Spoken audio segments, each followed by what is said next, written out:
Thank you, Premier. Now, our first speaker for this morning migrated to Australia with his immediate family in 1997 at the age of 10 from Iran. He graduated from Louise Laybourne Smith School of Architecture and Design at Uni SA in 2010 and currently runs his own design and construction firm. He's an Australian representative in the martial art of Taekwondo and enjoys giving back to the community through his local Rotary Club. In March 2010, his mother Zara was murdered by his abusive father at the Adelaide Convention Centre in front of 300 people. In 2013, after a lengthy criminal trial and sentencing, he became proudly a White Ribbon ambassador. He now passionately advocates for better policies, procedures and legislation to protect women and their children just like he was. He's a member of the Adelaide White Ribbon Breakfast Committee and founding member of the Zara Foundation, established, of course, in honour of his mother. He's a board member for Educating to End Violence Incorporated, which is a not-for-profit organisation educating to promote the prevention or control of behaviour that is harmful or abusive to others. In the past few years, he's been involved in a range of events and forums which discuss men's behaviour, violence in the home or workplace, and abusive and unhealthy relationships. He's a regular speaker at SAPOL Domestic Violence Cadet Training, and it gives me great pleasure to welcome to the stage here Arman Abrahimzadeh. Oh, good morning, everyone. Can I start by thanking the state government and IPAA for having me involved in today's session. And also, before I get stuck into my speech, can I just put something out there? I am one person, and in a way, I'm like a small pebble, and I've been resting up against a mighty rock. I've been supported by something and people behind the scenes that a lot of people don't see or mention very often. And those people are like my sisters, my friends, work colleagues, many people in this room. And I guess this support network goes beyond this room. And I'm lucky enough to have it statewide and nationwide. So I just wanted to put that out there that I may be one man standing here speaking, but I speak on behalf of many people. And again, I'll probably use this opportunity to thank my support network for supporting me and my family. Now, as many of you are aware of my story, or I should say our story, my sisters and I, it's a story that has been told by the media, commentators, myself, my sisters, and friends many times over the past 5 years. It's a story of abuse, violence, and torture that happened in my family home for as long as I can remember, and only ended when my mother was murdered about 5 years ago. It is a story of my mum's strength and courage as the backbone of our family, carrying my sisters and I through tough times, fighting for our safety and protecting us. Today, I stand before you as one man, as we consider how to identify, address, and stamp out violence against women, be it at home or in the workplace. Today, my story, our story, has become a story of hope. As you did hear of the Zara Foundation Australia, it has been named in my mother's honour and memory. This foundation has been established to empower women who have been affected by domestic and family violence. It specifically aims to address the financial abuse and disadvantage suffered by women in violent relationships.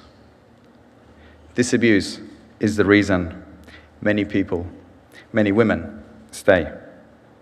I would know. I saw it firsthand. It's a part of our story. Research and other anecdotal evidence suggests that women often feel trapped to remain in or to return to abusive relationships due to the fear of poverty and lack of resources. That's why economic empowerment must be a key strategy. And I urge you all to keep economic empowerment at the forefront of your discussions. My sisters and I have worked closely with Central Domestic Violence Service and 6 other regional domestic violence services, identifying gaps in the system, exploring the current needs for this client group, and finding ways to deliver additional support to these women and children in crisis. The Zara Foundation aims to target this in 2 ways. Firstly, we provide South Australian women who are connected to a specialist domestic violence service with small grant opportunities. These grants support women to move through the point of crisis by providing emergency relief assistance. Grants of this type would have made such a difference to my mother, particularly at the moment we decided to flee our family home. Secondly, we will soon be delivering tailored programs to provide women with practical tools such as financial literacy, budgeting, basic money management, and saving.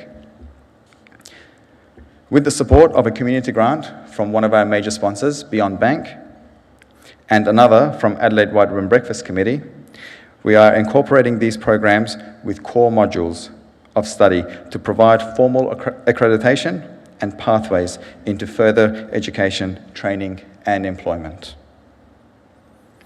As the story of Zara Foundation starts to be written, indeed, we are only in the first chapter. We have already run a 6-week financial literacy program for women. Build Your Independence, Turn Your Life Around is the name of this program, and it was attended by a small group of women with very positive feedback and outcomes. The program was specifically developed to help survivors of domestic violence with the following: increasing their confidence, exploring strategies to address the financial and safety challenges of ending a relationship with an abuser, resources of working through the quality of life changes survivors encounter when fleeing abuse, financial fundamentals and basic steps to building a strong financial base, including budgeting, saving, building credit, and managing debt. Guest speakers from specialist services, an optional one-on-one mentoring session tailored to individual needs, and I'm proud to say one participant was from a non-English speaking background, and we ensured she had access to an interpreter to support her learning. 5 women attended the program, 4 women completed it, and they all provided very positive feedback. I'm pleased to report that 2 women have since gained paid employment. These 2 women have taken a small but very profound and powerful steps towards freedom and independence.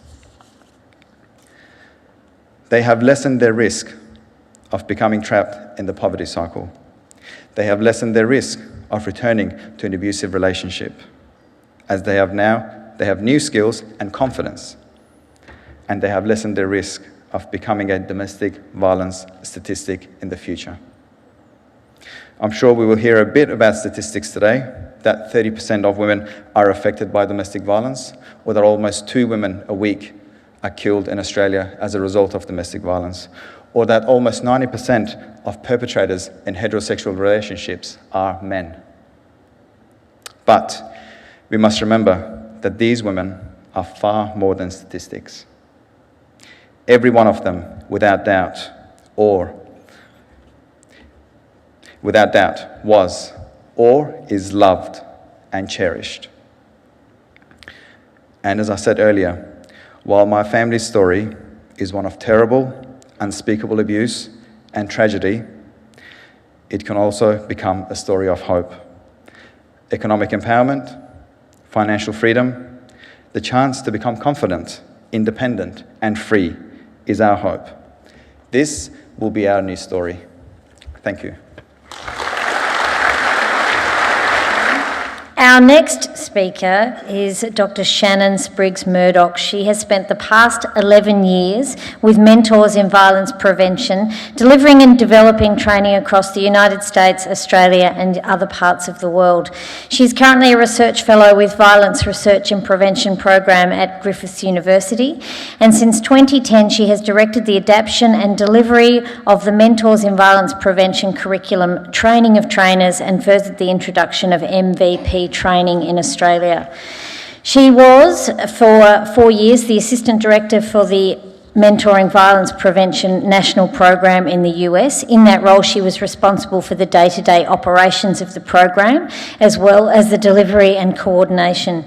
She has facilitated over 700 training sessions with various groups, including high school and university students and staff, professional athletes, businessmen and women, educators, social service providers and military service members. In fact, in 2009, she was part of a team that spent 2 weeks in Iraq conducting training for service members. She has significant experience developing trainers in the MVP program, as you can imagine. She received her PhD in Higher Education and Administration with a focus on student development from Boston College in 2007, and she's 6'2", and she's also wearing high heels, so I'm going to get off the stage really quickly. So can you please welcome Dr. Shannon Spriggs Murdock to the stage. I should say my husband is 6'11", so in our house, tall is a whole different kind of thing. So, first I want to acknowledge the traditional owners of the land on which we're meeting and pay my respects to elders past, present, and emerging. I'm so pleased to have the opportunity to be here today. I think it's really exciting and encouraging to see so many people coming together to talk about the prevention of men's violence against women. I think they're issues that affect the lives of people that we care about, so it makes it important for us as a community to be having this conversation. I think change ultimately happens at the coalface. It happens at the grassroots, and it happens when we decide that the way things are just aren't good enough anymore. And I think we can't deny the impact that you can have through your work at an organizational level, but actually the conversation I want to have with you is about personally the opportunities you have to create change. And I think in having a personal conversation, I really just want to ask you a question first and foremost. I'm a question asker. That's my sweet spot. I think I'll acknowledge that. So I'm going to ask a few over the course of the time we have together. But first, I just want to ask you to raise your hand if you have a woman in your life that you care about. A mother, sister, partner, friend, nan, niece, what have you. You can look around. You see everyone's got their hands up. You can put them down. Thank you. It's a really obvious question. It's a very simple, straightforward one. But why do you think I would ask? You can answer. It's okay. I like to be talked back to. Why do I ask that? Simple question. Because everybody cares about a woman in their life? Why else? Okay, it affects everyone in this room. And what about the women you don't know? What does it say about them? Right? And that's really at the core of it. We have women in our lives who we care very much about, who we would do any number of things to protect, to support, to keep safe. But then when it comes to other women, often we can create that distance because of the other. And the thing I want you to think about as we talk today and as you go forward is, if we treated every woman like she was our woman, what a different culture we would be creating in our lives and in our community. So I just want to put that out there. The last thing you need to hear from me is statistics. I think we know a lot of the statistics. We've heard some of them already this morning, and I'm sure you'll hear more going forward. I think the thing that concerns me the most is that the statistics don't actually scratch the surface in regards to the various scope and level of the abuses that are happening. They don't talk about the verbal and emotional abuse. They don't talk about the sexual harassment that 9 out of 10 women in Australia talk about facing. And so for us, it's really important to consider that the statistics are just the tip of the iceberg. We have a much broader cultural issue we need to be talking about. But ultimately, I don't want to spend my time talking about how violence is bad or even who does what to whom. I want to talk with you about what you can personally do about it. I wonder sometimes, as we talk about these things in a professional capacity, if we don't become disconnected from the opportunities we have at an individual, day-to-day level to make a difference. My work with MVP is really focused on leadership and bystander behavior, and it's built on the foundation that it's critical to encourage and challenge every single person to take responsibility for being a part of the solution, and to open the door for people to engage in that process. That's something that people in this room are perfectly suited to do. I'm going to use the term bystander a little bit this morning, so I think it's important to just establish what we mean by that. So I reckon it's important to be on the same page. So when you hear the term bystander, when I say it, what does it mean to you? What is a bystander? Okay, a person who sits back. What else? Someone who's actually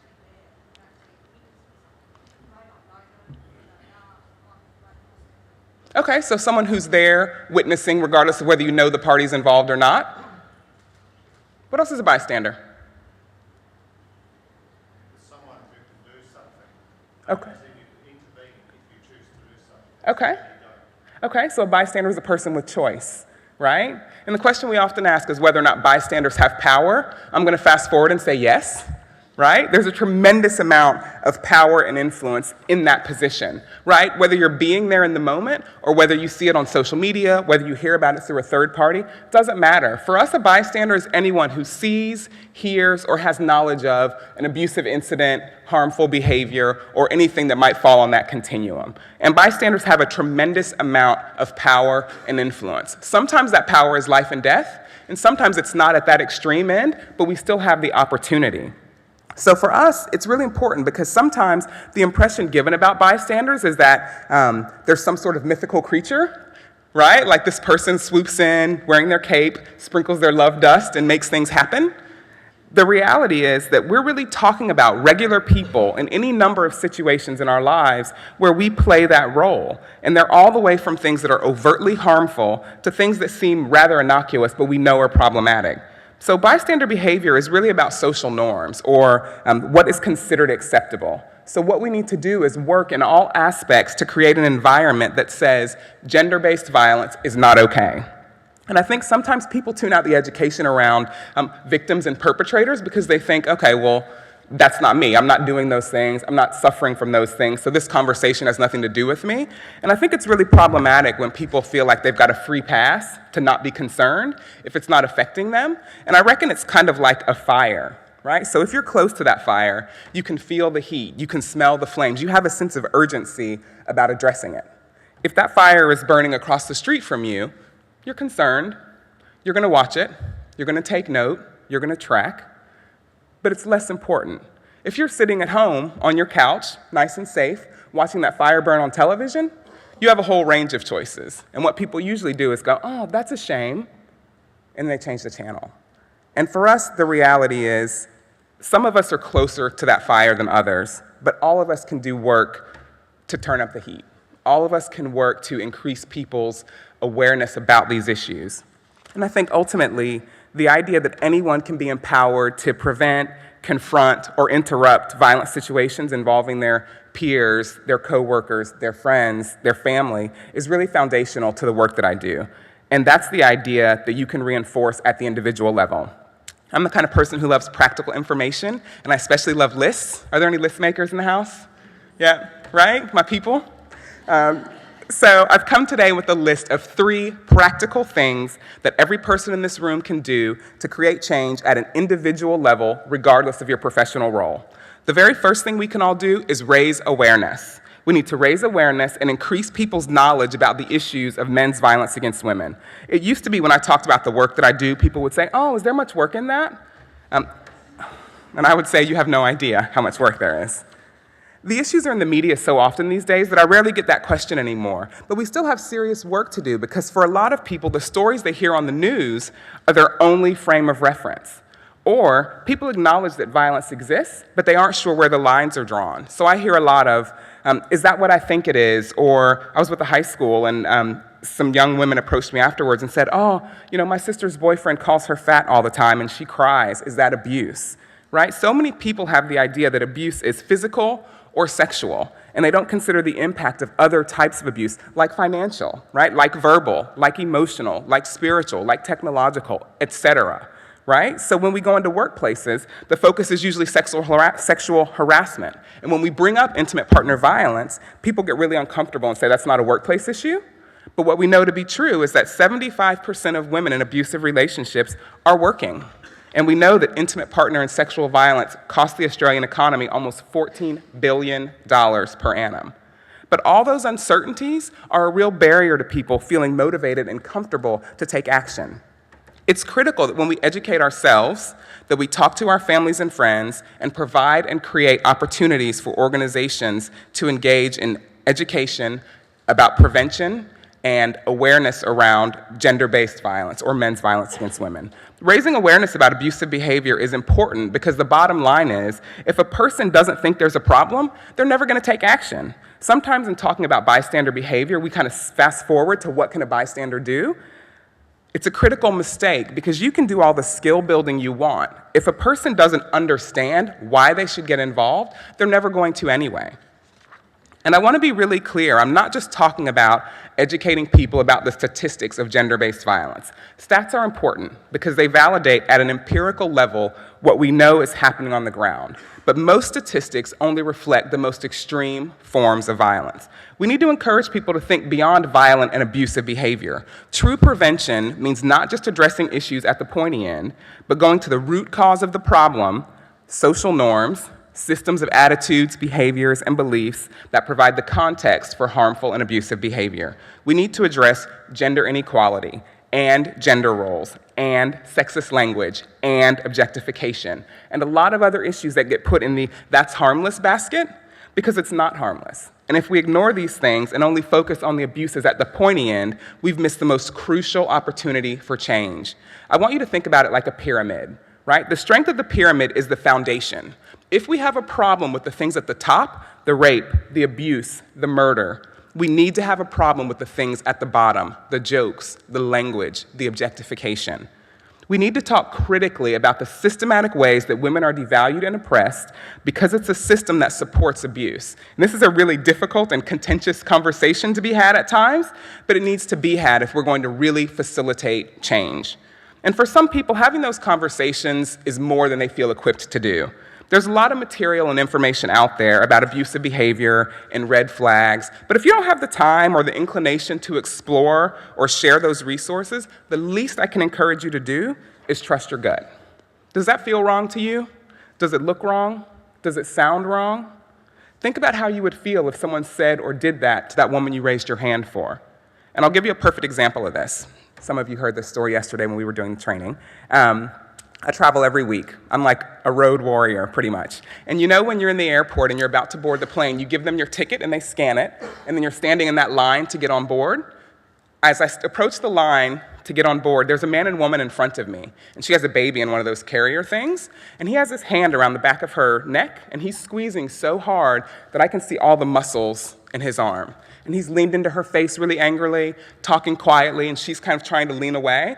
And I'm looking at this thinking, okay, something's wrong here. I don't have information, but just based on what I'm seeing and that gut instinct, I'm thinking, all right, I've got to do something. So just based on that, I decided I was going to do something. And you'll have to wait till later to hear what I did. Make sure you stay awake. But we have to do something to move people forward, okay? The second thing we can all do is step up and make it acceptable for others to step up. And by that I mean bridging the gap between that's a problem someone should do something about, and that's a problem I'm going to do something about. Inviting men and women into this process of prevention can have significant positive impacts because the reality is bystanders greatly outnumber perpetrators and victims. And we're often in the best position to intervene, but we typically don't. Why?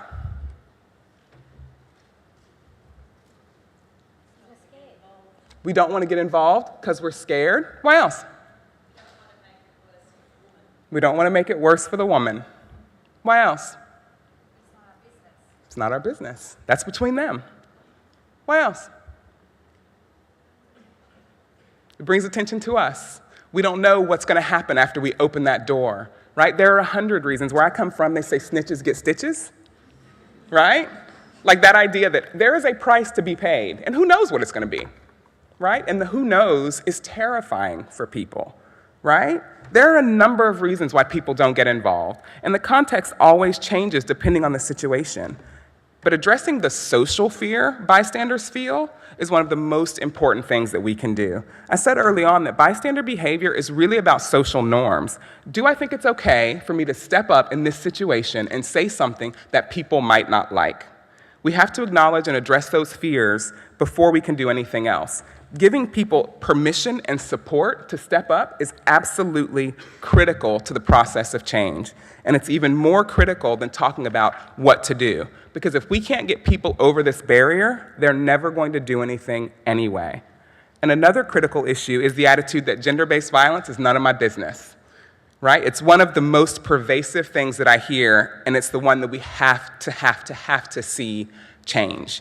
How have we gotten to a place that other people's pain and vulnerability is not our business? How is it possible that abusive behavior is not our business? If it's not your business, whose business is it? If we think that something is wrong, we need to make it our business, because this societal epidemic is collectively our business. We all participate in the culture that creates, supports, or enables it. So we all have a role to play in dismantling that. The other challenge we must address is the idea of neutrality. So many people think that by saying nothing or staying out of it, I'm remaining neutral. You have to understand there is no neutral. You're not Switzerland, right? In my humble opinion, neutrality is an idea that we create to make ourselves feel better for doing nothing in a tough situation, right? Like, oh, that was really hard, that was really scary, that was confronting, oh, but I'm neutral, so. And the reality is, you still send a message even if you say nothing. Think about the colleagues and friends of all those victims and survivors out there. You're willing to spend significant time with a person, talk about their kid's school carnival, talk about their holiday plans, talk about their new haircut, but you have nothing to say about the black eye she's trying to hide, or that turtleneck she's wearing when it's 40 degrees outside, or how you overheard her partner screaming at her through the phone and she's looking over her shoulder every time she walks out the building. If we think our silence doesn't speak volumes in those situations, we're kidding ourselves. And I'll give you an example of this. I used to play volleyball, which I'm sure is a huge surprise. But I was playing in a men's league because I'm also super competitive. It's like my worst personality trait. So I was in this men's league, and it was about probably 60 men and maybe a handful of women, 3 or 4. So I was the only woman on my team. We play a game. We go out into the hallway to drink water. So my team and the other team, so myself and probably 13 or 14 men. When it comes my turn to drink, and you know the volleyball uniform is like those short, tight, spandexy shorts. So when it comes my turn to drink, I'm bent over at the fountain, and the guy in line behind me put his hands on my hips and said, "Hey guys, she's already in the perfect position." What do you think my teammates had to say about that? Not a word. Nothing. 13 men, no one said a word. Do you think they sent a message? Absolutely. Did they send that message only to me? They sent it to him too, right? And to every other guy standing in that space. So there was absolutely messages being conveyed, and that's the thing we have to think about. It's not just what your silence says to victims and survivors. It's also what your silence says to the perpetrators, what your silence says to the people who are doing this behavior. We're telling them it's okay. And we're telling survivors that we don't care. We're not going to support you. We're not going to lift you up. We're not going to stand up for you. We're not going to hold this person accountable, right? We have to be considerate of what these messages are saying. And because we know that men overwhelmingly perpetrate intimate partner and sexual violence, men in particular have a real opportunity to make violence and abuse socially unacceptable. We know that most men aren't abusive, but we also know that not enough men are vocal about these issues. As men, you have an opportunity to influence your male peers that as women, we don't have. That's the reality of it. You are critically important to this change, and we need you to step up and engage in this conversation. We don't need to be rescued. We need allies. We need advocates. We need you to go to all those places we don't have access to and challenge the attitudes and behaviors that are problematic. And I'll give you an example. I love examples. I think they make it real life, right? So my gorgeous husband, Glenn, had a friend who was getting married, and they were doing the typical Bucks night. So the strip club comes up. So he says this to me, and my heart rate raises immediately. And I'm like, okay, so what do you think about that? And he says, oh, I don't really like them. It makes me feel uncomfortable, whatever. And I said, okay, so what are you going to do? He's like, well, I go because that's what you do. Like, you go. It's your mates, blah, blah, blah. And I said, well, you're an adult. You don't have to go if you don't want to. And he's like, oh, yeah, I hadn't really thought about not going. I was like, okay, right? So then he goes, yeah, okay, so I'm just not going to go. And I said, okay, good. What are you going to say to your friends? And he was like, don't push it, right? He's like, you're totally pushing your luck, right? So I said, okay, fine, fair enough. But do you understand that as a guy with a lot of social capital, right? Because he's one of those people that people just love. Like, I wish I had that quality. But his mates just love him no matter what comes out of his mouth. So I'm like, okay, as a guy, you could actually step up here and talk about why you don't want to go, why it makes you uncomfortable. And I guarantee you there would be other guys who were just waiting for someone with the courage to step forward and say, it's not for me. Right? And he's like, I'm not buying, but I'll think about it. Okay, fine, fair enough. So many, many months go by, and he comes home and he says, hey, you'll never guess what happened today. And he's a software developer, so his work group is overwhelmingly male. He comes home and he says, there's a guy at lunch today who says, let me get this right, the day that women started pole dancing for exercise, we won. Right? That was his comment. So then it goes to how strippers are awesome, right? And he says, I looked around and I could see everyone else was uncomfortable, but no one was saying anything. Like, no one supported or was against it. So I just stepped up and said, actually, I don't agree. My wife and I have been talking about this stuff, and I think it's problematic for blah, blah, blah reasons. And he said every other guy but the commenter was like, yeah, what he said, right? So he's like, that totally worked. So I had to press down the I told you so and be like, that's good, right? I was like, win for us.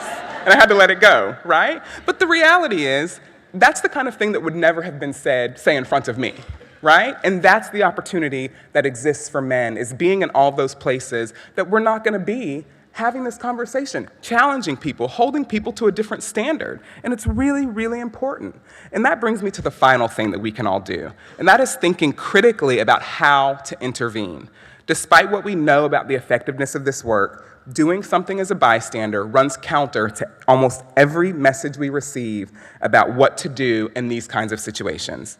So it's necessary to think about how we intervene to confront, prevent, and interrupt harmful and abusive behavior. And where possible, to have that conversation about bystander skills and teach people the critical skills to be empowered as bystanders. There's a lot of confusion around what can or should be done, so developing the skills and the confidence to intervene in safe, first, and effective ways is of the utmost importance. As a program, we ultimately believe that the more options a person feels they have, the more confident they are with the intervention, the more support they think they're going to have, the less likely they are to do nothing or to choose violence as a response. But so often we hear, don't be a bystander, or do the right thing. And I always think, what does that even mean, right? It's not instructive.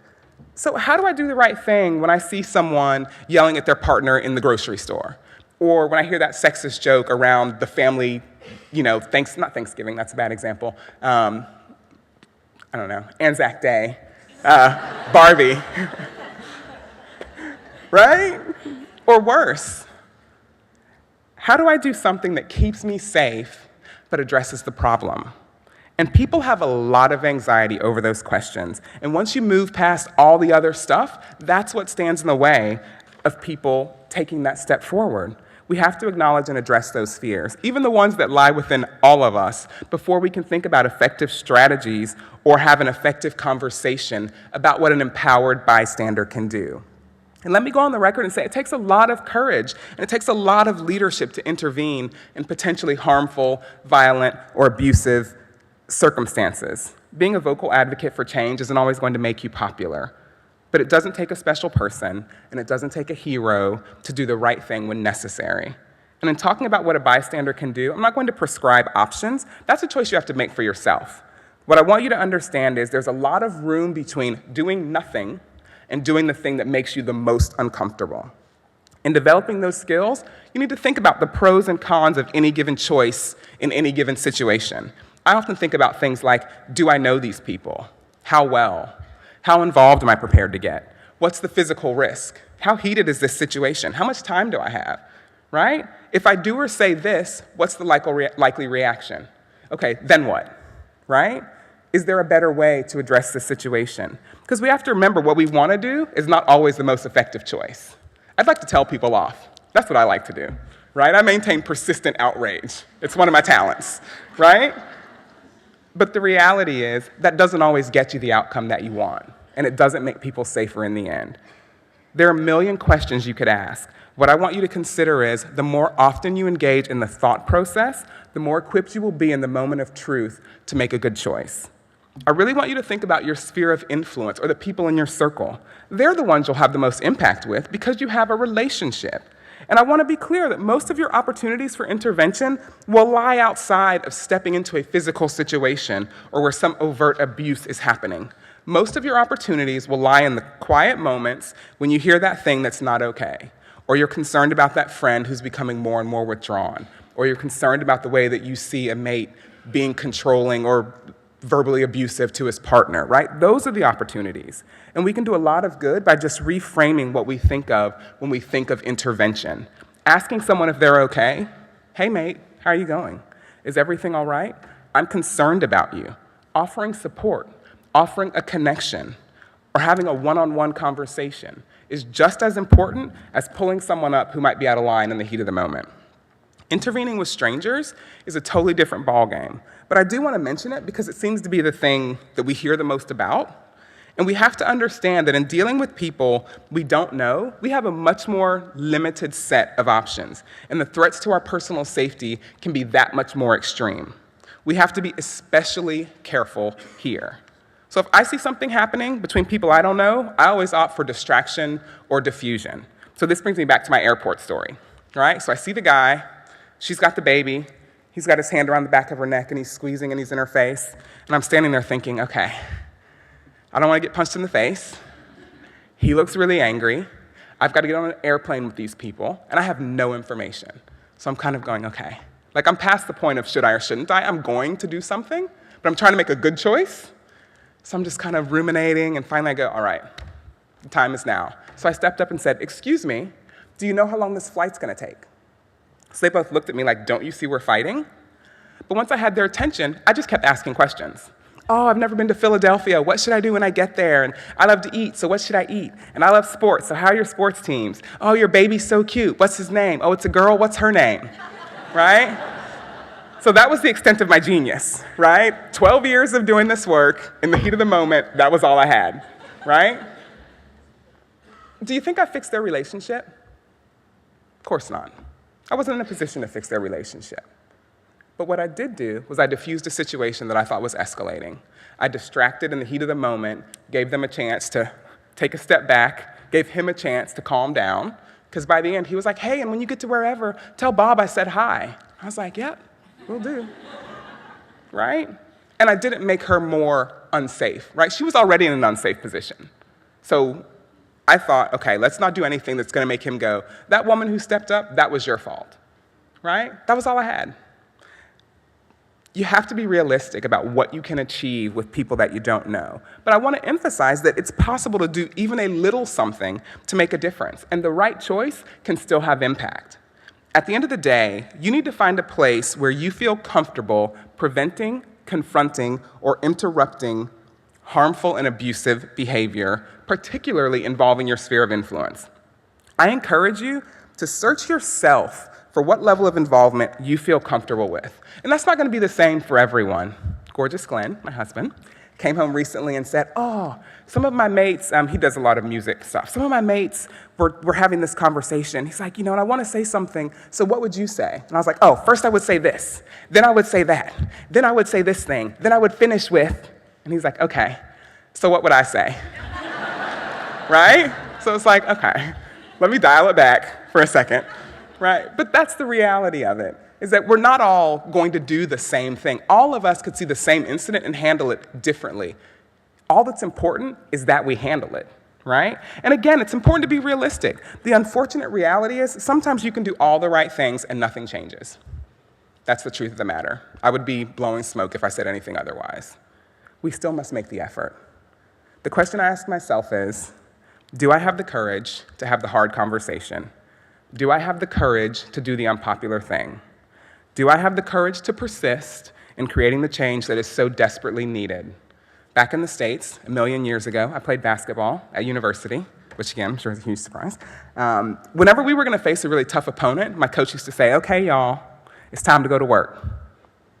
So in the context of the massive task we have before us of creating broad cultural change to aid and assist in the prevention of men's violence against women, I'm going to say it to you now. It's time to go to work. Thank you.